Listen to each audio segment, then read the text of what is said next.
남의 침실에서 뭐 하시는 거예요? 나가세요. 소연아, 나가라고 했어요.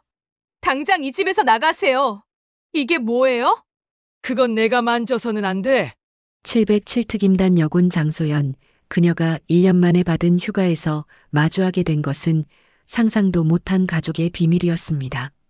진실은 때로 잔인하지만 그 진실을 마주할 때 비로소 진정한 화해가 시작됩니다.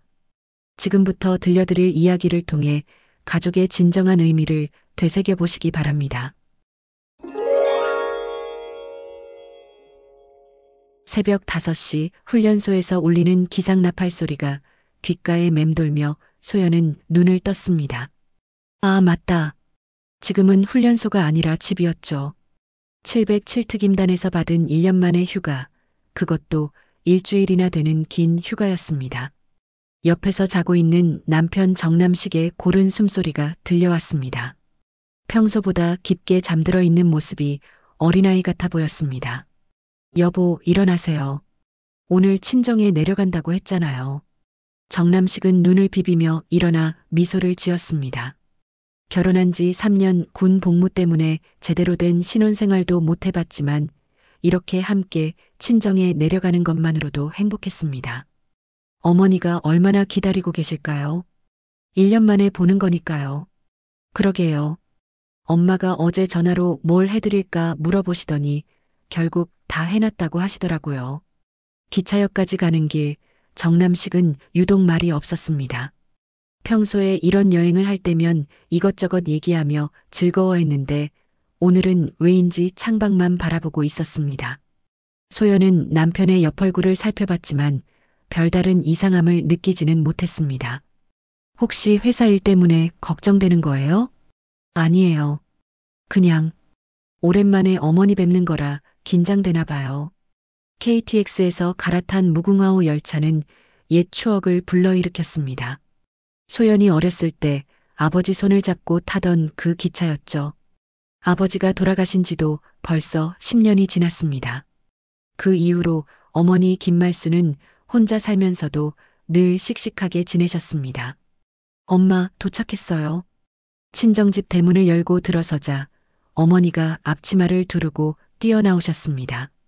61살의 나이에도 불구하고 여전히 정정하신 모습이었습니다. 어머, 우리 소연이, 네가 오니까 집이 환하구나. 남식이도 고생 많았지? 멀리서 오느라.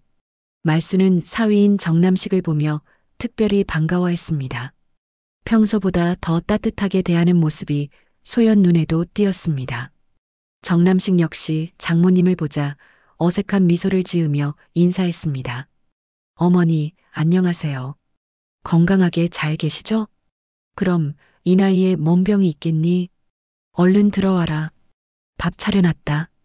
오래된 단독주택인 친정집은 변한 게 없었습니다. 마루에 앉아 신발을 벗는 정남식의 모습을 보며 말수는 계속 미소를 지었습니다. 그런데 이상하게 정남식이 자꾸 어머니 눈치를 보는 것 같았습니다. 뭔가 말하고 싶은 표정이었지만 입을 다물고 있었죠. 소연아, 내가 좋아하는 된장찌개 끓여놨다. 남식이는 뭘 좋아하는지 몰라서 이것저것 다 준비했어. 상에 올라온 음식들을 보니 어머니의 정성이 느껴졌습니다. 된장찌개, 김치찌개, 불고기, 나물 반찬들까지 한 사람이 준비하기엔 너무 많은 양이었습니다. 어머니, 이렇게 많이 준비하시느라 고생하셨어요. 고생이 뭐야? 내 딸이 왔는데. 밥을 먹는 동안 정남식은 계속 어머니와 소연을 번갈아 보며 불편한 기색을 보였습니다. 젓가락질도 어색하고 평소보다 말도 적었습니다. 반면 말수는 유독 사위에게 관심을 많이 보였습니다. 남식아, 이것도 먹어봐라. 소연이 어릴 때 해주던 건데. 네, 어머니. 정말 맛있어요. 식사 후 거실에 앉아 차를 마시며 이야기를 나누는 시간이었습니다. 어머니는 그동안 동네에서 일어난 일들을 들려주셨고 소연은 부대 생활 얘기를 했습니다. 그런데 정남식만 계속 어색해했습니다. 남식이는 요즘 회사 일이 많다며? 소연이가 걱정하더라. 아, 네. 그런데 괜찮습니다. 이렇게 휴가도 얻어서 내려올 수 있었으니까요. 소연은 남편의 이상한 행동이 단순히 오랜만에 장모님을 뵙는 긴장감 때문이라고 생각했습니다. 결혼 후 친정에 자주 내려오지 못했으니까요. 하지만 뭔가 석연치 않은 기분이 들었습니다.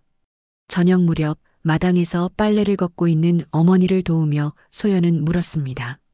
엄마, 남편이 좀 이상하지 않아요? 평소보다 말도 없고. 그래, 나는 괜찮아 보이던데. 아마 피곤해서 그런 거 아닐까? 그날 밤 오랜만에 친정집에서 자게 된 소연은 남편과 함께 작은 방에 누워 있었습니다. 어머니는 안방에서 주무시고 있었죠. 여보, 오늘 왜 그렇게 어색해 했어요? 그랬나요? 그냥 오랜만에 어머니 뵙는 거라 긴장했나 봐요. 엄마가 좋아하시는 것 같은데 뭐가 그렇게 불편해요?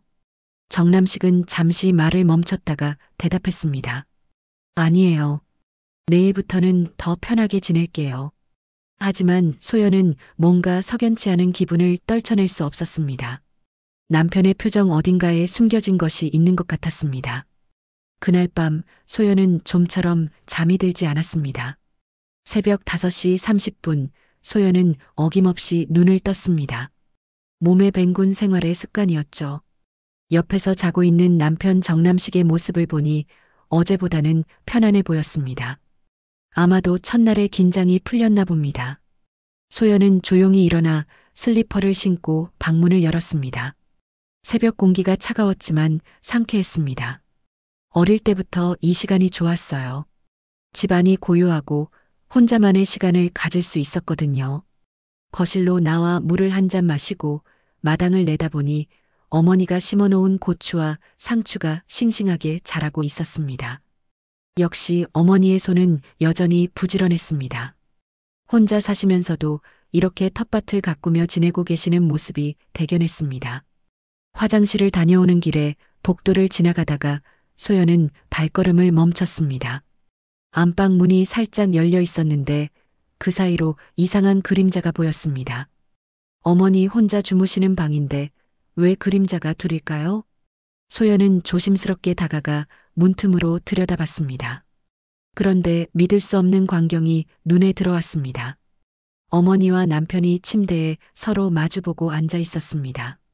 남편의 손이 어머니의 어깨에 올려져 있었고 두 사람의 얼굴이 가까이 있었습니다. 뭐 하시는 거예요? 소연의 목소리가 새벽 정적을 깨뜨렸습니다. 놀란 말순과 정남식은 황급히 몸을 떼며 뒤로 물러났습니다. 두 사람 모두 당황한 표정이었습니다. 소연아, 이건 남의 침실에서 뭐 하시는 거예요? 말순은 잠옷을 입고 있었고 정남식은 가볍게 티셔츠 차림이었습니다. 어머니는 얼굴이 창백해졌고 남편은 말을 잇지 못했습니다. 어머니가 무릎이 아프시다고 해서 파스를 붙여드리려고.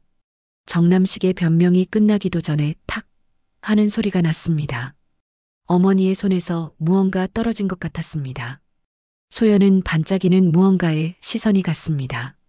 보석 상자 안에 반짝이는 펜던트가 침대 위에 떨어져 있었습니다.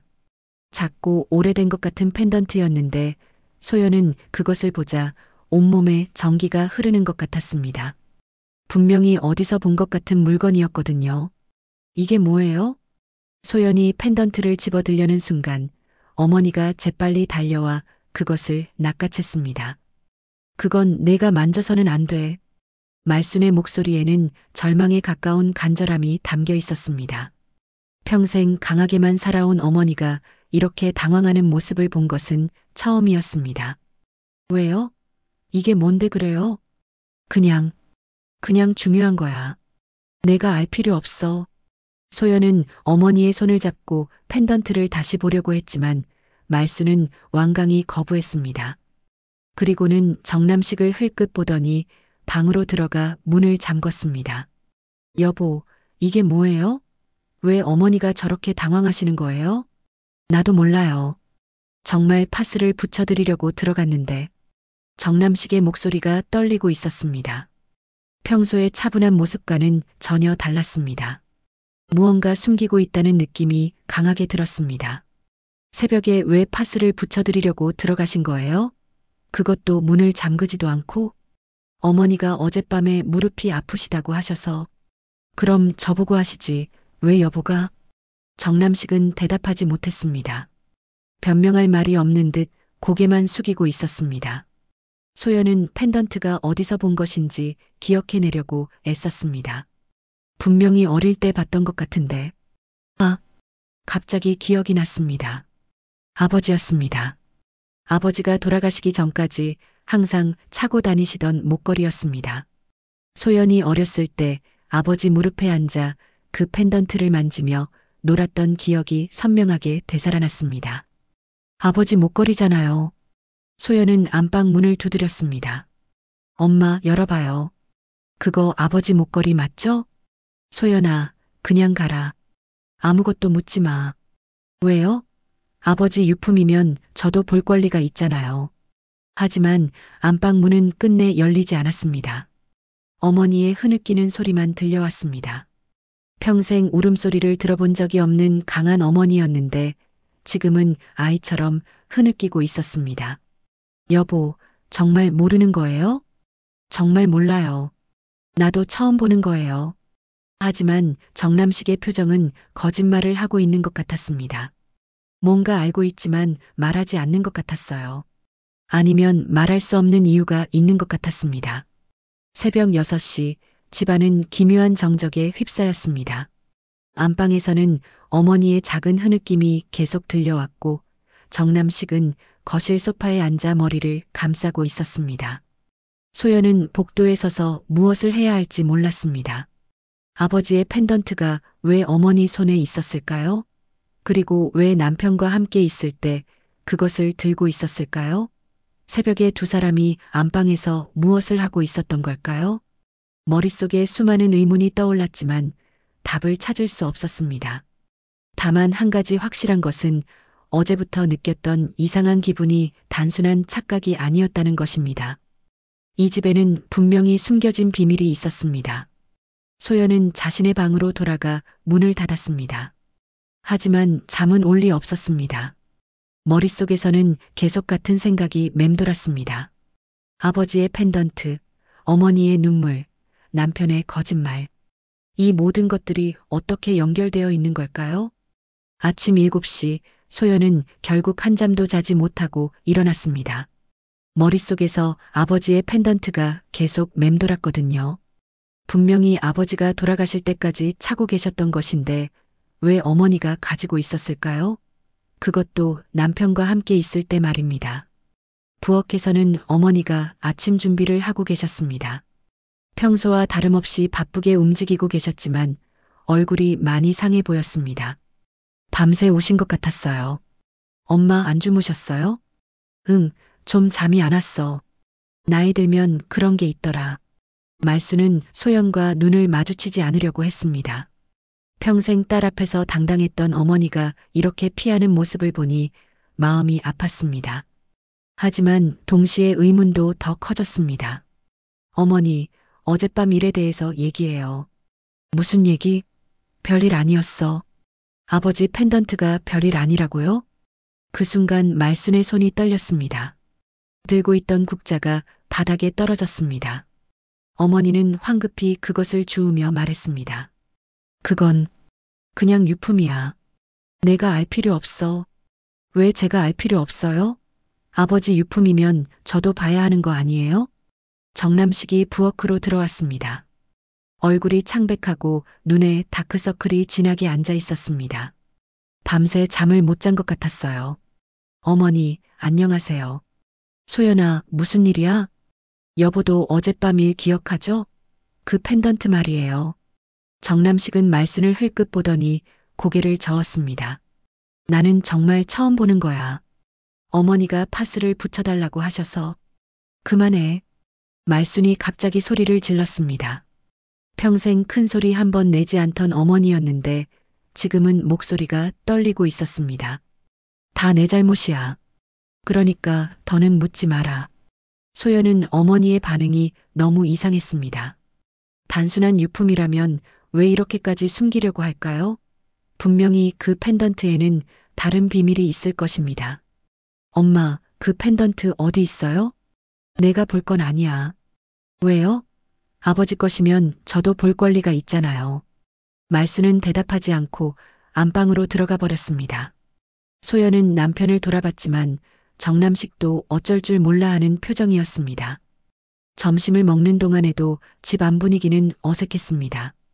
어머니는 계속 침묵을 지켰고 정남식은 불안해했습니다. 소연만 혼자 답답해하며 무언가 말하려고 했지만 두 사람 모두 피하기만 했습니다. 이러면 안 되잖아요.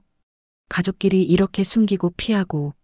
소연아, 어떤 일은 모르는 게 나을 때가 있어. 말순의 말에 소연은 더욱 의심스러워졌습니다. 어떤 일이길래 이렇게까지 숨기려는 걸까요? 아버지와 관련된 일인데 왜 자신은 알면 안 된다는 걸까요? 오후에 어머니가 장을 보러 나가셨습니다. 평소보다 오래 걸릴 것 같다고 하시며 나가셨는데 소연은 이때를 놓칠 수 없었습니다. 여보, 정말 모르는 거예요? 뭘? 그 펜던트요. 어머니가 왜 저렇게 숨기는지.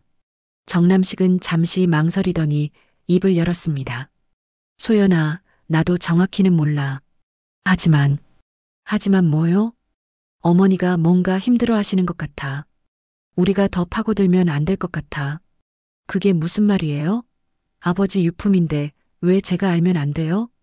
정남식은 더 이상 대답하지 않았습니다. 하지만 분명히 뭔가 알고 있다는 느낌이 들었습니다. 어제부터의 어색한 행동, 어머니와의 이상한 관계, 그리고 지금의 회피하는 태도까지. 소연은 안방으로 갔습니다. 문은 잠겨 있지 않았습니다. 어머니가 급하게 나가시느라 깜빡하신 것 같았어요. 방 안을 살펴보니 옷장 위에 작은 상자가 하나 있었습니다. 상자를 열어보니 그 펜던트가 들어 있었습니다. 가까이서 보니 더욱 확실했습니다. 분명히 아버지가 항상 차고 다니시던 것이었어요.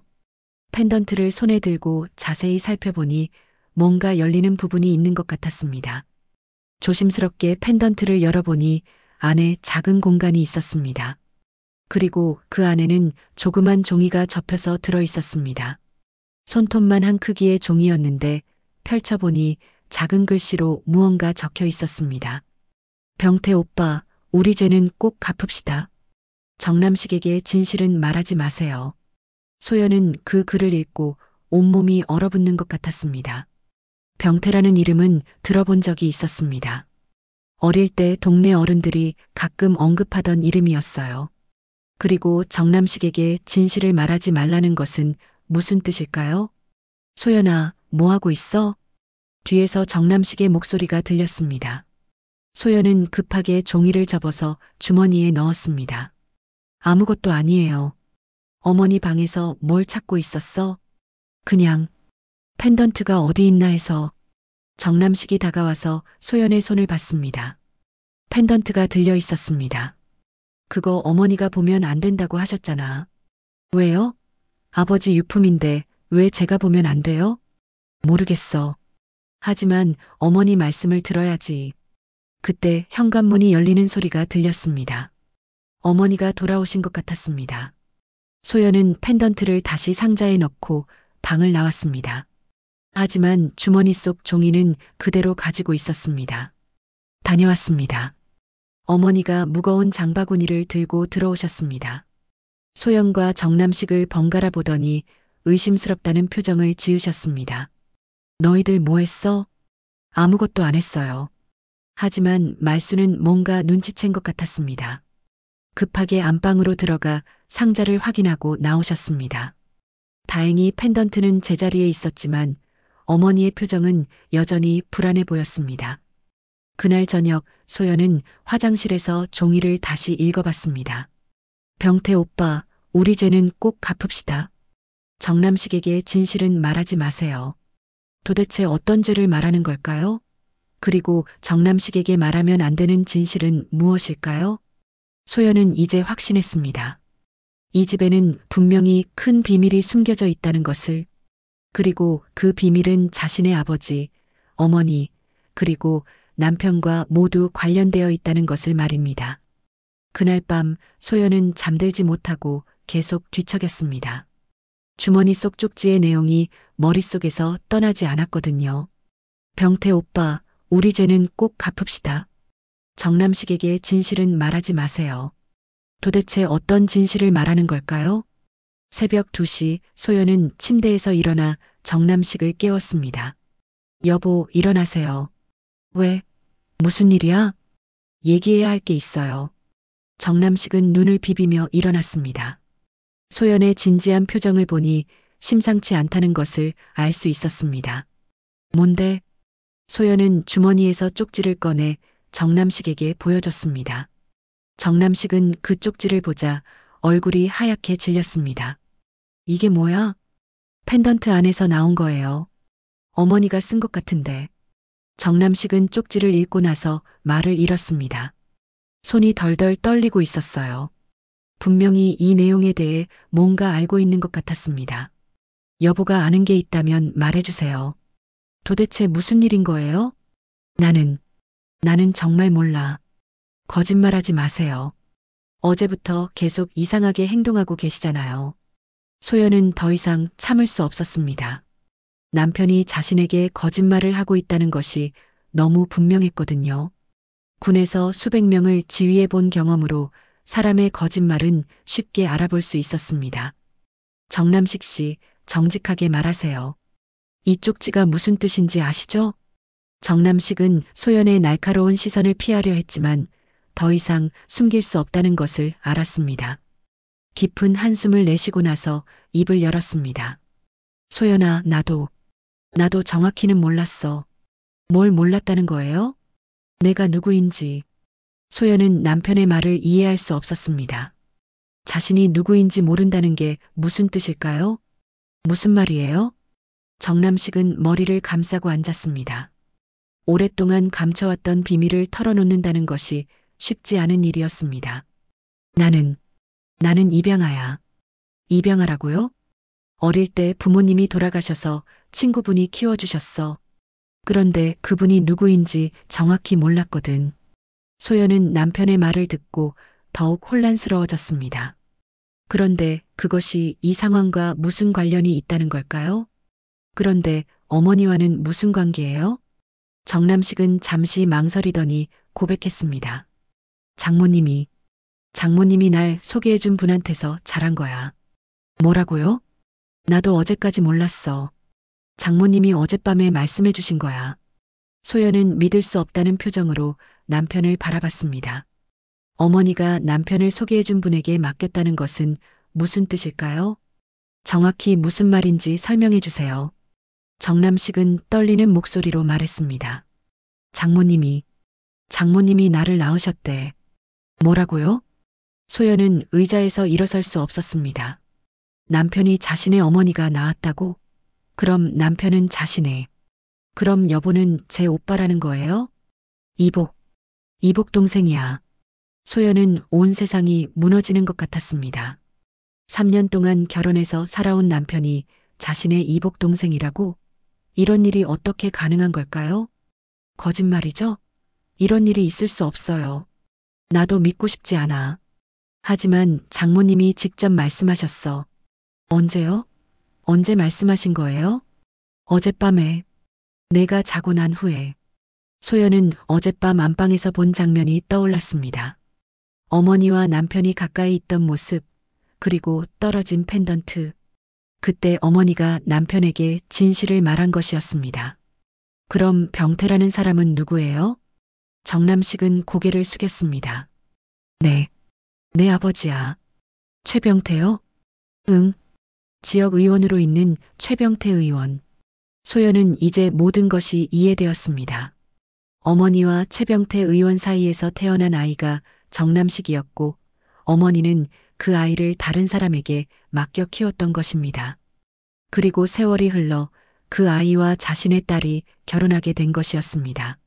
그럼 어머니가 일부러 우리를 만나게 하신 건가요? 아니야. 장모님도 몰랐대. 내가 그 아이인 줄. 어떻게 그럴 수 있어요? 나는 다른 성씨로 키워졌거든. 그리고 장모님은 아이 얼굴을 제대로 못 보고 보냈다고 하셔. 정남식의 설명을 들으니 어머니의 행동이 이해되었습니다.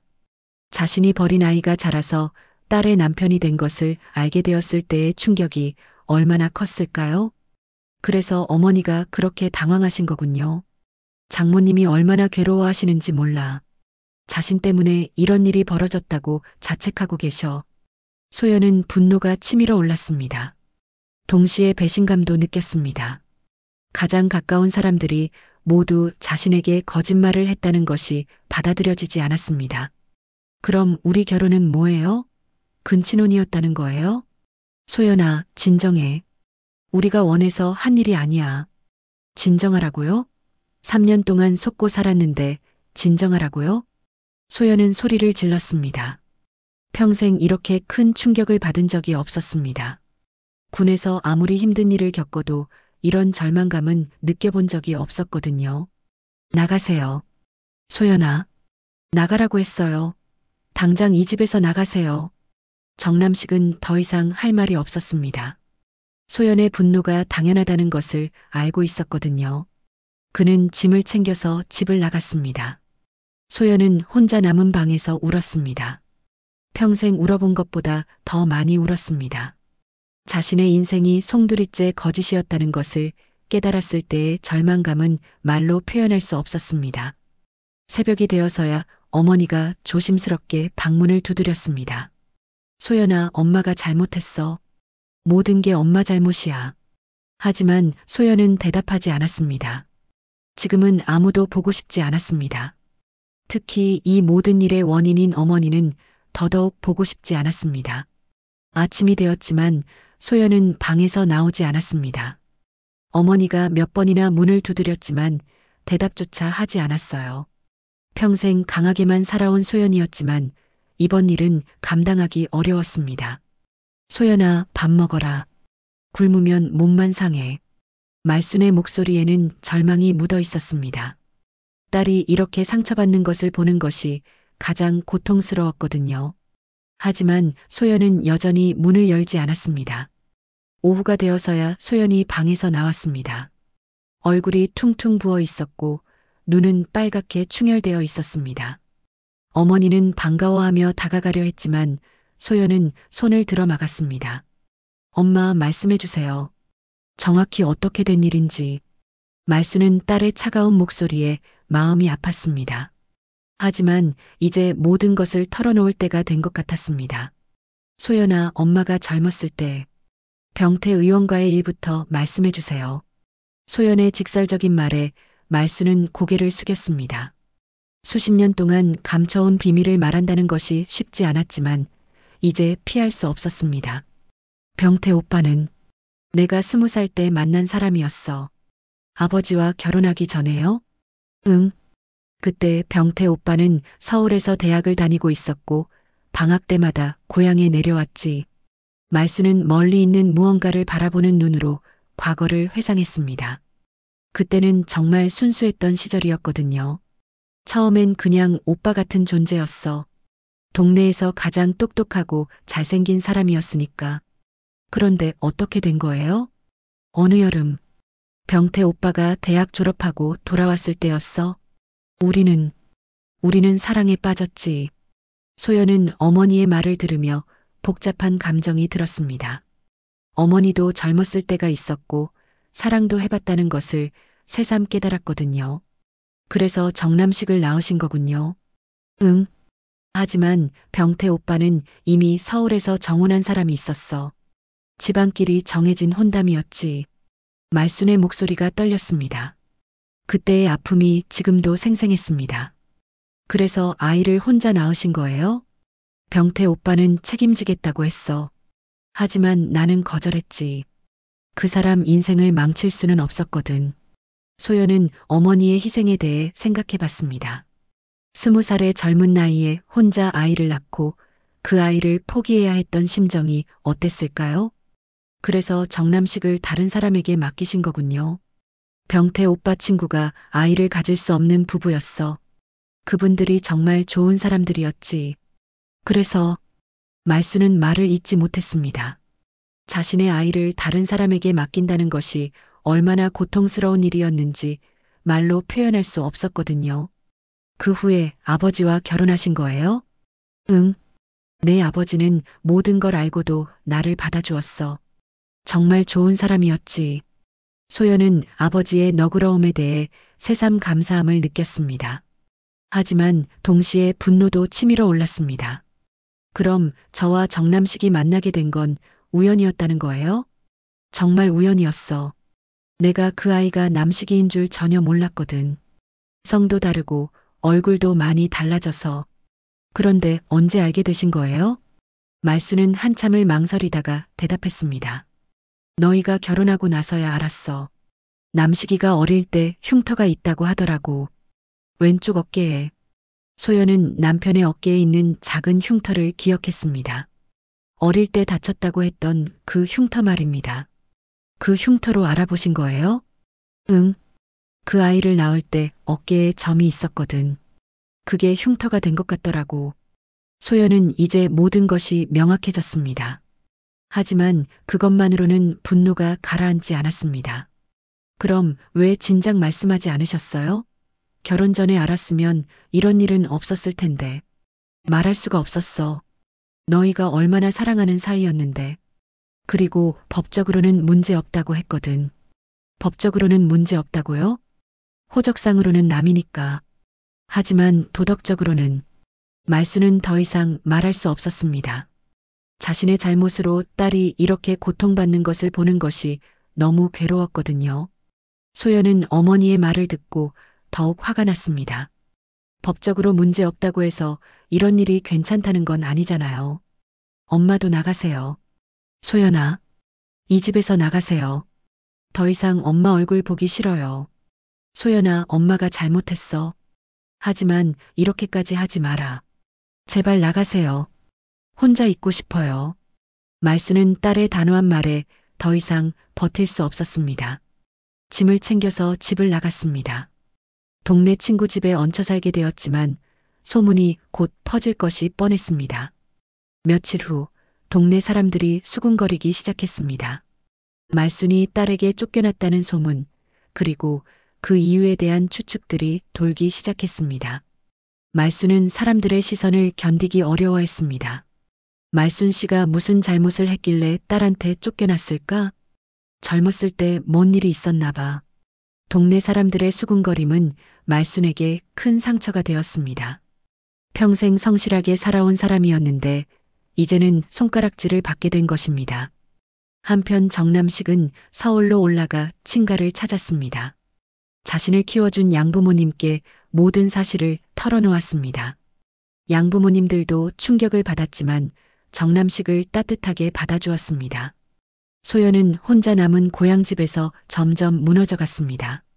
707특임단에서 수백 명을 지휘하던 강인한 여군이었지만 이 상황만큼은 감당하기 어려웠습니다. 내가 군에서 수백 명을 지휘해도 내 집 하나 지키지 못했다니. 소연은 빈집에서 혼잣말을 했습니다. 모든 것이 무너져버린 지금 무엇을 해야 할지 알 수 없었습니다. 가족도 없고 남편도 없는 이 집에서 혼자 남겨진 것이 너무 외로웠습니다. 며칠이 지나자 소연은 거의 말을 하지 않게 되었습니다. 밥도 제대로 먹지 않았고 잠도 오지 않았습니다. 강인했던 여군이 서서히 부서져가고 있었습니다. 일주일이 지났습니다. 소연은 거의 방에서 나오지 않고 지냈습니다. 부대에서는 연락이 왔지만 받지 않았고 친구들의 안부 전화도 모두 무시했습니다.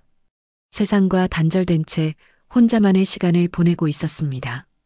빈집은 너무 조용했습니다. 어머니가 항상 부엌에서 무언가 하시던 소리도 들리지 않고 남편이 저녁에 돌아와서 하던 이야기도 없었습니다. 모든 것이 멈춘 것 같았어요. 그날 오후 소연은 집안을 정리하기 시작했습니다. 더 이상 여기 있을 수 없다는 생각이 들었거든요. 서울로 돌아가서 새로운 시작을 해야겠다고 마음먹었습니다. 안방을 정리하다가 옷장 아래에서 오래된 상자를 발견했습니다. 먼지가 많이 쌓인 것으로 보아 오랫동안 방치되어 있었던 것 같았어요. 궁금해서 상자를 열어보니 오래된 사진들과 편지들, 그리고 비디오 테이프 몇 개가 들어 있었습니다. 사진들을 하나씩 꺼내보니 어머니의 젊은 시절 모습이 담겨 있었습니다. 정말 아름다우셨던 시절의 모습이었어요. 그리고 몇 장의 사진에는 낯선 남자가 함께 있었습니다. 아마도 최병태 의원의 젊은 시절 모습인 것 같았습니다. 편지들을 읽어보니 두 사람 사이에 애틋한 사랑이 느껴졌습니다. 어머니가 얼마나 순수하게 사랑했는지, 그리고 헤어져야 하는 상황이 얼마나 고통스러웠는지 알 수 있었습니다. 말순아, 미안해. 내가 책임질 수 없어서. 하지만 너를 정말 사랑한다는 것만은 믿어줘. 최병태가 쓴 편지의 마지막 구절이었습니다. 소연은 그 편지를 읽고 복잡한 감정을 느꼈습니다. 어머니를 버린 남자라고 생각했는데 그도 나름대로 고민했던 것 같았어요. 비디오 테이프를 발견했을 때는 더욱 놀랐습니다. 낡은 캠코더용 테이프였는데 라벨에 소연에게라고 적혀 있었습니다. 어머니의 글씨였어요. 소연은 오래된 비디오 플레이어를 찾아서 테이프를 재생해 봤습니다. 화면이 나타나자 젊은 시절의 어머니가 보였습니다. 아마도 소연이 어렸을 때 녹화한 것 같았어요. 소연아, 엄마가 이 비디오를 남기는 건 혹시나 해서야. 엄마가 먼저 세상을 떠나게 되면 내가 알아야 할 이야기가 있어서. 어머니의 목소리가 떨리고 있었습니다. 뭔가 중요한 이야기를 하려는 것 같았어요. 엄마에게는 너 말고 또 다른 아이가 있었어. 내가 태어나기 전에 낳은 아이였지. 그 아이는 엄마가 키울 수 없는 상황이어서 다른 분께 맡겼단다. 소연은 화면 속 어머니의 모습을 보며 눈물이 났습니다. 얼마나 고민하고 또 고민해서 이 비디오를 남긴 것인지 느껴졌거든요.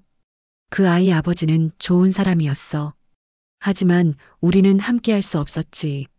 그 사람에게도 그 사람만의 인생이 있었거든. 어머니는 잠시 말을 멈추고 눈물을 닦았습니다. 그 모습을 보니 소연의 마음도 아팠습니다. 소연아, 만약에 언젠가 그 아이를 만나게 된다면 그 아이를 미워하지 마라. 그 아이도 피해자야. 엄마의 선택 때문에 고생한 아이거든. 소연은 화면 속 어머니가 정남식을 말하고 있다는 것을 알았습니다. 몇십 년 전에 이미 이런 상황을 예상하고 비디오를 남긴 것이었어요. 그리고 혹시나 그 아이와 내가 특별한 관계가 된다면 엄마는 그것도 운명이라고 생각할 거야. 피로 맺어진 인연이 아니라 사랑으로 이어진 인연이라고 말이지. 어머니의 말에 소연은 충격을 받았습니다. 이미 몇십 년 전에 이런 일이 일어날 가능성을 생각하고 있었다는 것이 믿어지지 않았거든요. 소연아, 엄마가 그 아이를 받아들이지 않으면 그 아이는 버려졌을 거야. 아무도 돌봐줄 사람이 없었거든. 하지만 좋은 분들이 그 아이를 키워주셨어. 그래서 그 아이가 너를 만날 수 있었던 거야.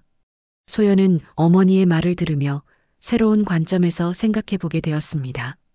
만약 어머니가 정남식을 다른 가정에 맡기지 않았다면 정남식은 어떻게 되었을까요?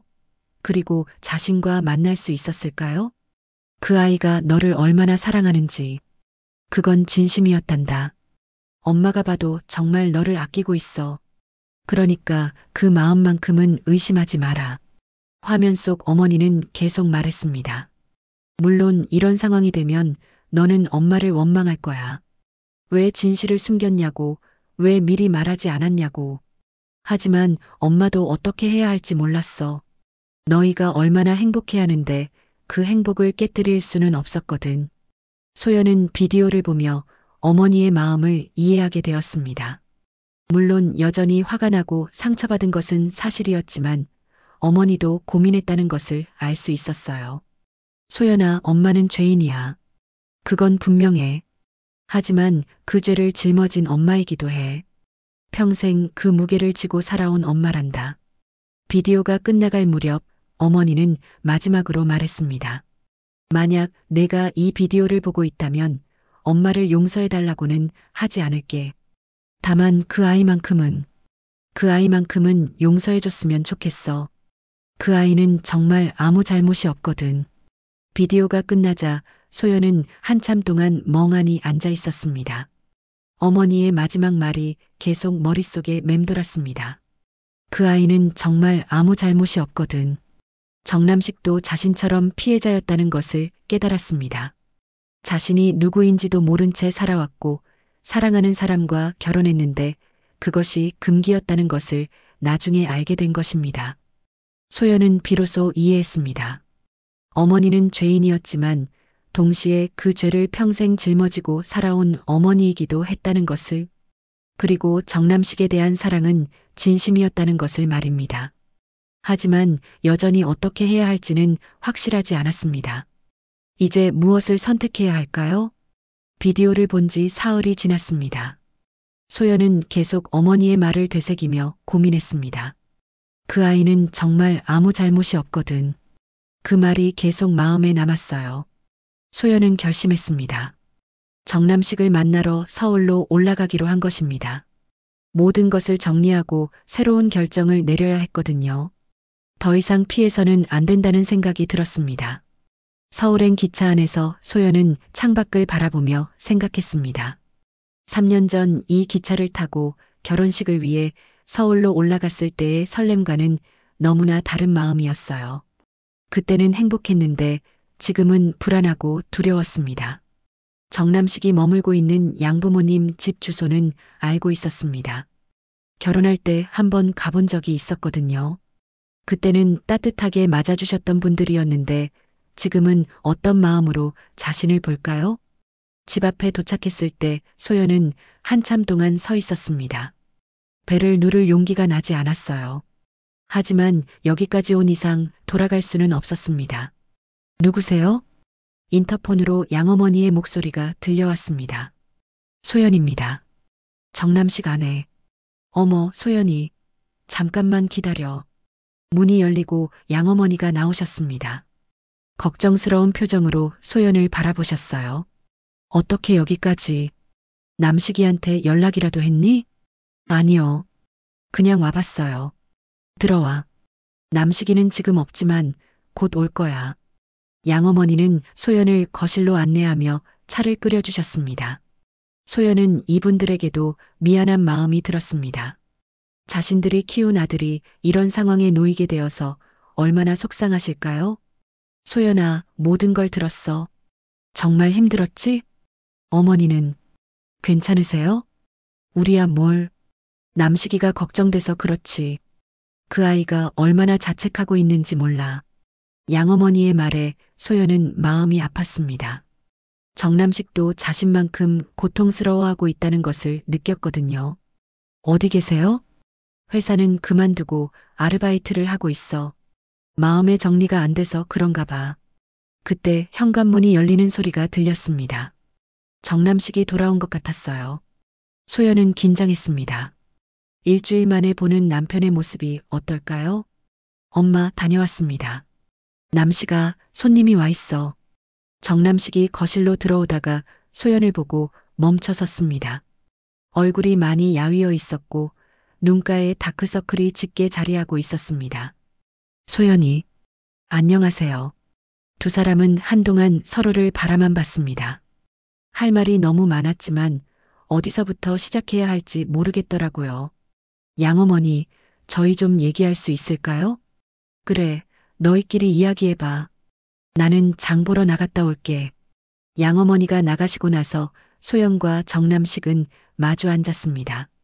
정적이 흘렀지만 이상하게 어색하지만은 않았어요.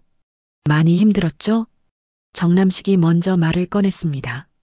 여보는 어떠세요? 나도 정말 힘들었어. 어떻게 해야 할지 모르겠더라고. 소연은 정남식의 솔직한 모습을 보며 마음이 조금 풀렸습니다. 자신만 고통스러운 게 아니었다는 것을 알았거든요. 여보, 어머니 비디오 봤어요. 비디오요? 소연은 어머니가 남긴 비디오에 대해 이야기했습니다. 정남식은 그 얘기를 들으며 놀라워했어요. 장모님이 그런 비디오를 남기셨다고요? 네. 아마 이런 일이 일어날 것을 예상하셨던 것 같아요. 뭐라고 하셨는데요? 소연은 어머니의 말을 전해줬습니다. 특히 그 아이는 정말 아무 잘못이 없다는 말을 강조했어요. 정말 그렇게 말씀하셨어요? 네. 그리고 여보가 저를 얼마나 사랑하는지 안다고 그 마음만큼은 진심이라고 하셨어요. 정남식은 눈물을 흘렸습니다. 장모님이 자신을 그렇게 생각해 주셨다는 것이 고마웠거든요. 소연아, 나는 정말 몰랐어. 만약 알았다면 어떻게 하셨을 거예요? 나는 널 포기했을 거야. 이런 고통을 주고 싶지 않았거든. 소연은 정남식의 말을 들으며 복잡한 감정을 느꼈습니다. 이 사람도 자신만큼 고민하고 있다는 것을 알았어요. 여보, 최병태 의원 만나봤어요? 아니요. 만날 용기가 안 나더라고요. 같이 만나러 가요. 정말요? 네. 모든 걸 정리해야죠.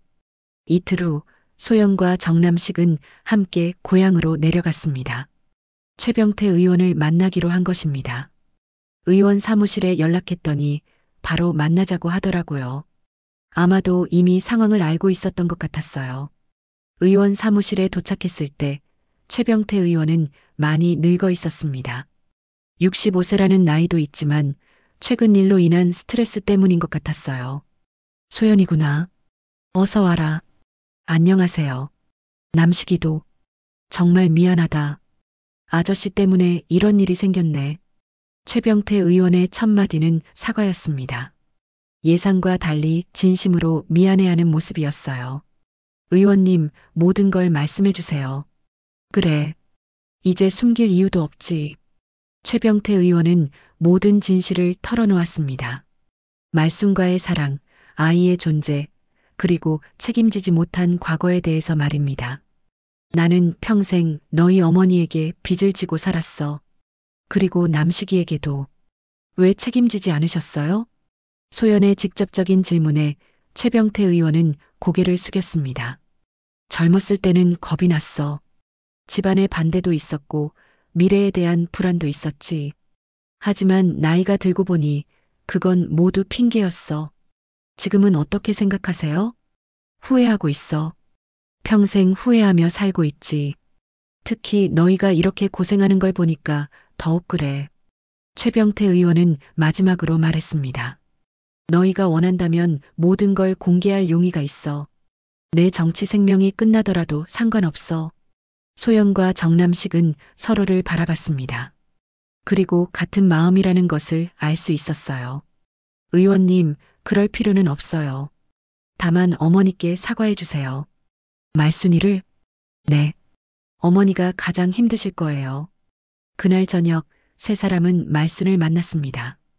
동네 친구 집에 얹혀 살고 있던 말순은 최병태를 보자 눈물을 흘렸습니다.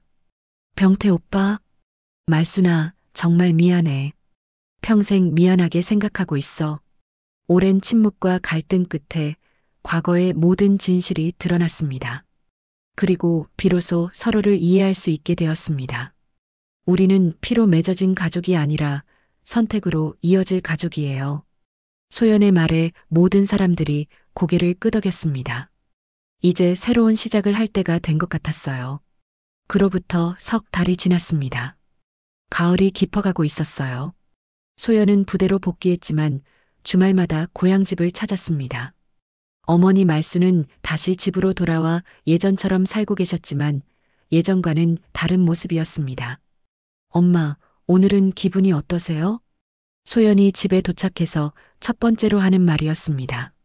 말순은 한 달 전에 치매 초기 판정을 받았거든요. 아마도 그동안의 스트레스와 충격 때문인 것 같았어요.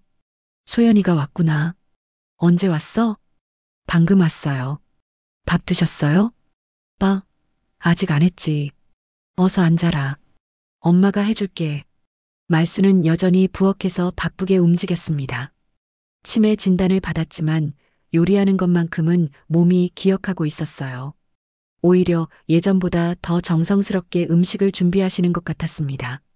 어머니, 제가 도와드릴까요? 괜찮아. 이것 정도는 할 수 있어. 하지만 가끔 소금과 설탕을 헷갈리거나 같은 재료를 2번 넣는 일이 있었습니다. 소연은 조용히 옆에서 지켜보며 필요할 때만 도움을 드렸어요. 저녁 무렵 정남식이 도착했습니다. 서울에서 새로운 직장을 구한 후 매주 고향에 내려오고 있었어요. 처음에는 어색했지만 이제는 자연스러워졌습니다. 어머니, 안녕하세요. 어머, 남식이 왔네. 어서 들어와. 말수는 정남식을 보면 특별히 반가워했습니다. 치매가 진행되면서 오히려 순수해진 것 같았어요. 과거의 복잡한 감정들은 사라지고 단순한 모성애만 남은 것 같았습니다. 소연아, 남식이 왔으니까 밥 차려야지. 네, 엄마. 같이 차려요. 세 사람이 함께 밥상을 차리는 모습은 예전과 비슷했지만 완전히 다른 의미였습니다. 이제는 모든 것을 알고 있는 상태에서 함께하는 것이었거든요. 밥상에 앉아서 식사를 하는 동안 말수는 가끔 과거와 현재를 헷갈렸습니다. 남식아, 학교는 잘 다니고 있니? 어머니, 남식이는 이제 어른이에요. 회사 다니고 있어요. 아, 맞다. 우리 남식이가 벌써 그렇게 컸구나.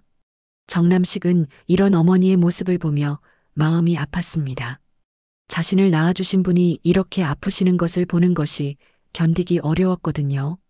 어머니, 제가 더 자주 올게요. 그래, 자주 와라. 엄마가 맛있는 거 해줄게. 식사 후 거실에 앉아 차를 마시며 이야기를 나누는 시간이었습니다. 말수는 가끔 똑같은 이야기를 반복했지만 소연과 정남식은 싫어하지 않았어요. 소연아, 너 결혼은 언제 할 거야? 엄마, 저 이미 결혼했어요. 남식이와. 아, 맞구나. 그런데 언제 아이 가질 거야? 소연과 정남식은 서로를 바라봤습니다. 이것은 아직 결정하지 못한 문제였어요. 법적으로는 문제없지만 도덕적으로는 여전히 고민되는 부분이었거든요. 엄마, 그건 천천히 생각해 볼게요. 그래. 하지만 너무 늦으면 안 돼. 엄마가 손주 보고 싶어. 말순의 순진한 말에 두 사람은 복잡한 감정을 느꼈습니다. 어머니에게는 이제 과거의 일들이 중요하지 않은 것 같았어요. 단지 딸과 사위가 행복하기를 바라는 마음뿐이었습니다. 그날 밤 소영과 정남식은 마루에 앉아 긴 대화를 나눴습니다. 우리 앞으로 어떻게 할까요? 모르겠어요. 하지만 어머니를 돌봐야 한다는 건 확실해요. 그건 당연하죠. 그런데 우리 관계는 정남식은 말을 잇지 못했습니다. 여전히 어려운 문제였거든요. 여보, 어머니 말씀 들었죠? 우리는 피로 맺어진 가족이 아니라 선택으로 이어진 가족이라고 했잖아요.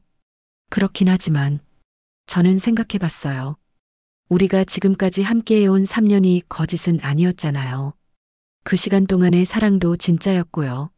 소연의 말에 정남식은 고개를 끄덕였습니다. 그들의 사랑은 진실했었어요. 하지만 아이 문제는 그건 나중에 생각해요. 지금은 어머니가 더 중요해요. 두 사람은 서로의 손을 잡았습니다. 예전과는 다른 의미의 손잡기였지만 여전히 따뜻했어요. 다음 날 아침 말수는 일찍 일어나 부엌에서 아침을 준비하고 있었습니다. 소연이 일어나 보니 이미 밥상이 차려져 있었어요. 엄마, 언제 일어나셨어요? 일찍 일어났지. 너희 먹을 거 해놔야지. 상에는 된장찌개, 김치찌개, 계란 후라이, 그리고 여러 가지 반찬들이 올라와 있었습니다. 예전처럼 풍성한 밥상이었어요. 정남식도 일어나 밥상에 앉았습니다. 세 사람이 함께 앉은 밥상은 몇 달 전과는 완전히 다른 분위기였습니다. 잘 먹겠습니다. 맛있게 먹어라. 밥을 먹는 동안 말수는 두 사람을 번갈아 보며 미소를 지었습니다. 치매 때문에 많은 것을 잊어버렸지만 이 순간만큼은 행복해 보였어요. 우리 소연이랑 남식이가 이렇게 같이 있으니까 좋네. 네, 어머니. 그런데 너희 사이좋게 지내고 있지? 소연과 정남식은 서로를 바라봤습니다. 그리고 동시에 미소를 지었어요. 네, 엄마. 사이좋게 지내고 있어요. 그럼 됐어. 가족은 사이좋게 지내야 해. 말순의 단순한 말에 두 사람은 깊이 공감했습니다. 가족이란 혈연 관계보다는 서로를 아끼고 돌보는 마음이 더 중요한 것 같았어요. 식사를 마치고 설거지를 하는 동안 소연은 정남식에게 물었습니다. 우리 진짜 가족이 될 수 있을까요? 이미 가족이에요. 다만 예전과는 다른 의미의 가족이겠지만 그럼 앞으로도 계속 이렇게. 네. 어머니가 돌아가실 때까지는 확실히 이렇게 지내야죠. 그 이유는 그때 가서 생각해봐요. 두 사람은 서로에게 약속했습니다. 어떤 형태든 가족으로 남겠다고, 서로를 책임지겠다고 말입니다. 그날 오후 세 사람은 마당에 앉아 햇볕을 쬐며 이야기를 나눴습니다. 말수는 가끔 엉뚱한 소리를 했지만 소연과 정남식은 즐겁게 들어주었어요. 엄마, 우리 저녁에 뭐 드실까요? 글쎄, 뭐가 좋을까? 남식이는 뭘 좋아하지? 저는 어머니가 해주시는 건 뭐든 좋아해요. 그래. 그럼 엄마가 특별한 거 해줄게. 말수는 부엌으로 들어가 저녁 준비를 시작했습니다. 소영과 정남식은 그런 어머니를 바라보며 미소를 지었어요. 저녁 밥상에 앉아서 정남식이 조심스럽게 물었습니다.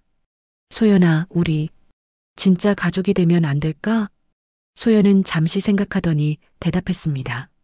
우리는 이미 가족이에요. 다만 새로운 종류의 가족이겠지만. 말수는 두 사람의 대화를 들으며 고개를 끄덕였습니다. 그래, 가족이야. 우리는 가족이지. 그 집은 다시 밤 냄새로 가득 찼습니다.